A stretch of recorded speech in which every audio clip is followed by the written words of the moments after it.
maison est l'exemple typique d'un foyer. Pour les gens qui y vivent, c'est l'endroit où l'on se repose après une journée de travail, où l'on se retrouve entre parents et amis. Pour la personne atteinte de la maladie d'Alzheimer, le foyer représente un univers familier, un environnement qu'elle connaît bien, ce qui peut s'avérer très important. Le foyer offre confort et sécurité et il aide à préserver la dignité de la personne ainsi que son bien-être, tout en lui permettant de conserver son indépendance. Toutefois, le foyer peut aussi représenter des risques et des dangers potentiels. En fait, les accidents surviennent plus souvent au foyer que n'importe où ailleurs. Pour les personnes atteintes de la maladie d'Alzheimer, les effets de la maladie comme la perte de mémoire, la confusion et les réactions émotionnelles peuvent les pousser à faire des choses qui risquent de les blesser ou de blesser quelqu'un d'autre. Dans cette partie, nous allons vous proposer quelques suggestions qui vous permettront de transformer une maison en un environnement plus sécuritaire et plus confortable pour la personne dont vous avez la charge. Toutes les suggestions ne conviendront pas nécessairement à tous vos clients. Il vous faut donc tenir compte des capacités et des limites de chacun d'eux sans oublier à quel point il est important pour la personne atteinte de la maladie d'Alzheimer d'être dans un environnement qui lui est familier. Et bien sûr, il vous faut toujours consulter l'aidant naturel principal de votre client. Faites-lui part de vos suggestions et entendez-vous sur les changements apportés avant de modifier quoi que ce soit à la demeure.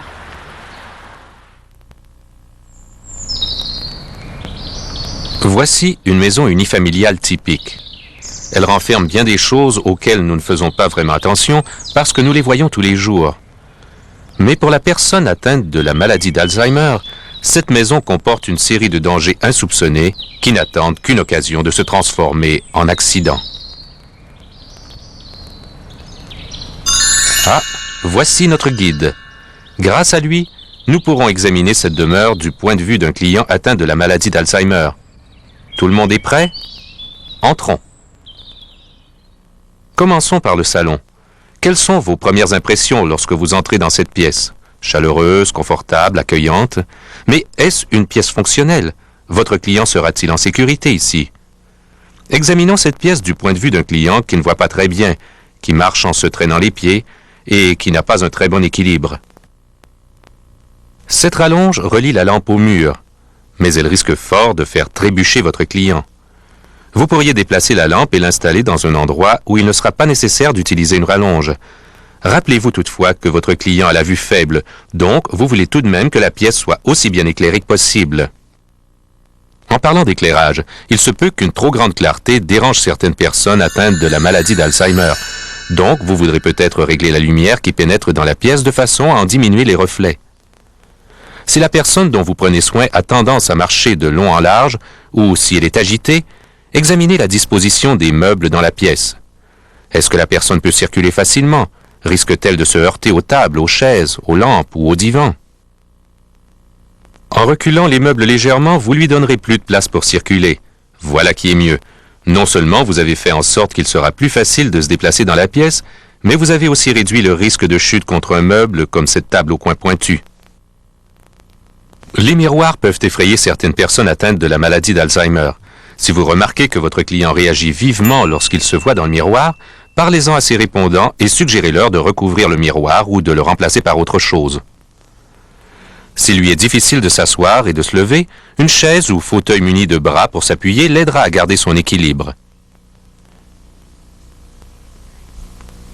Quoi d'autre? Ah oui, le fumage. Si votre client fume dans la maison, ce sera toujours plus sécuritaire si vous êtes présent pour superviser la situation. Vous voudrez peut-être aussi mettre un peu d'eau dans chaque cendrier pour prévenir les incendies et les brûlures accidentelles. Cette carpette pourrait facilement le faire trébucher, mais avant de l'enlever, regardez ce qu'il y a en dessous. Si ce plancher est aussi glissant qu'il en a l'air, vous ne faites peut-être que remplacer un danger par un autre. Pour résoudre le problème, appliquez une cire qui rendra les planchers non glissants ou, à l'aide de rubans adhésifs, fixez la carpette au plancher.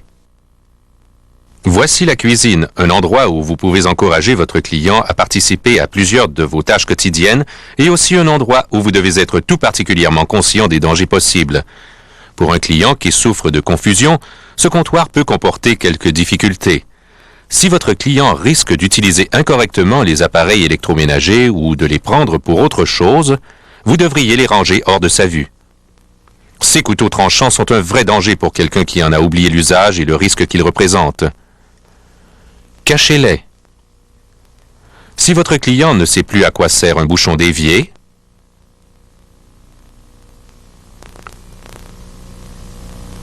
vous pourriez vous retrouver avec des dégâts d'eau. Rangez les bouchons hors de sa vue. Si vous jugez qu'un produit nettoyant ou chimique pourrait par erreur être pris pour une liqueur douce ou une boîte de céréales, mettez-les sous clé, hors de portée. Rappelez-vous toutefois qu'il n'y a pas de bonne ou de mauvaise façon. Chaque personne dont vous prenez soin est différente. Votre comptoir peut ressembler à ceci ou ceci et être tout aussi sécuritaire. Cela dépend entièrement des capacités de votre client. La cuisinière représente un autre danger de brûlure et d'incendie qui surviennent malheureusement encore trop souvent. Si votre client est incapable d'utiliser correctement la cuisinière et que vous devez quitter la pièce, par précaution, retirez-en les boutons. Et enfin, songez à utiliser une bouilloire qui s'éteint automatiquement ou qui siffle pour vous indiquer, à vous et à votre client, que l'eau a bouilli. Bien que la pièce soit petite, la salle de bain demeure l'un des endroits où les accidents sont les plus fréquents. Pour cette pièce-ci, supposons que votre client ait de la difficulté à différencier les objets et à garder son équilibre. Tout d'abord, examinons la pièce et cherchons les objets qui pourraient être pris pour autre chose, comme cette poubelle par exemple. On pourrait facilement s'y méprendre et croire que c'est la toilette. Si vous pensez que votre client risque de méprendre les médicaments pour autre chose et d'essayer de les avaler, mettez-les sous clé. Par la même occasion, jetez un coup d'œil pour repérer quoi que ce soit qui pourrait être avalé par erreur, comme du shampoing. Et tant qu'à y être, pourquoi ne pas enlever tout ce qui représente un danger potentiel? Si votre client perd facilement son équilibre ou n'est pas apte à juger de la difficulté que représente certains gestes, il peut avoir extrêmement peur d'entrer ou de sortir du bain. Pour lui faciliter la tâche, placez un tapis foncé sur le bord du bain pour l'aider à situer l'endroit qu'il doit enjamber. Il est aussi bon de placer un tapis antidérapant à l'intérieur du bain pour diminuer le risque de chute. Discutez avec la famille de votre client de la possibilité d'installer des barres de soutien dans le bain. Elles sont utiles pour entrer et sortir du bain et empêchent le client qui n'a pas bon équilibre de s'accrocher à quelque chose qui risque de ne pas supporter son poids, comme le rideau de douche par exemple. Certains clients ont peut-être de la difficulté à faire la différence entre le robinet d'eau chaude et celui d'eau froide, une erreur qui pourrait causer de graves brûlures. Dans ces cas-là, étiquetez clairement les deux robinets à l'aide de lettres ou de couleurs. Cela pourrait être utile à la personne qui est encore capable d'en comprendre la signification. Et n'oubliez pas, pour assurer la sécurité de tous et chacun, essuyez toujours l'eau sur le plancher car elle pourrait occasionner une chute. Et enfin, si vous pensez que la personne dont vous prenez soin risque de s'enfermer dans la salle de bain par mégarde, suggérez à sa famille d'enlever la serrure de la porte de la salle de bain. Ainsi, personne ne s'y enfermera par accident. Les escaliers peuvent s'avérer un endroit très intimidant pour la personne atteinte de la maladie d'Alzheimer qui n'a pas très bonne vue ou bon équilibre. Vous pouvez réduire le risque de chute en vous assurant que tous les escaliers soient bien éclairés et qu'ils ne soient pas encombrés. Une barrière extensible placée au haut d'un escalier peut aussi réduire le risque de chute. Discutez avec la famille de la possibilité d'en acheter une. Si votre client est agité, s'il fait les 100 pas ou s'il a tendance à errer, portez une attention particulière aux entrées et aux sorties de la maison. Si vous collez ou suspendez des affiches dans les portes de verre coulissantes, vous pourrez ainsi éviter que quelqu'un ne se heurte contre la vitre. Si l'errance est un problème, suggérez à la famille d'installer des serrures tout au haut des portes, hors de la vue du client, afin que ce dernier ne s'en aperçoive pas. Trouvez également des façons de dissimuler les portes pour dissuader le client qui a tendance à errer. Et enfin, ne soyez pas trop pressé de suggérer qu'on répare la porte qui grince. Elle servira peut-être de signal d'alarme si votre client devait errer. Même à l'extérieur de la maison, il y a certaines mesures qui peuvent être prises pour assurer la sécurité de la personne atteinte de la maladie d'Alzheimer. De nouveau, si vous devez faire face à un problème d'errance, ne laissez jamais votre client sans surveillance et assurez-vous qu'il soit dans un endroit clos lorsqu'il est dehors. Si les outils, l'équipement électrique et les produits chimiques vous inquiètent, assurez-vous que la porte de la remise et celle du garage soient fermées, et fermées à clé si possible. Servez-vous de votre imagination lorsque vous examinez une maison. Tenez compte des capacités et des limites de votre client, sans oublier son droit à la dignité.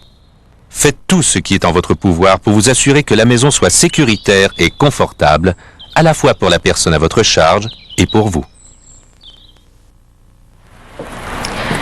En tant qu'auxiliaire familial, l'une des choses les plus inestimables que vous puissiez faire pour la personne atteinte de la maladie d'Alzheimer est de contribuer à assurer la sécurité de son environnement, à créer un foyer sans danger où elle se sentira en confiance. Chaque personne à votre charge est unique. Donc, tenez compte des limites et des capacités de chacune avant de suggérer quelque changement que ce soit. Conjointement avec la famille de votre client, apportez les changements qui sont nécessaires et pratiques, en n'oubliant pas que certaines modifications exigeront peut-être des dépenses supplémentaires. Faites tout votre possible pour vous assurer que le bien-être et la dignité de votre client soient respectés et que vous lui fournissez les meilleurs soins possibles dans la plus grande sécurité possible.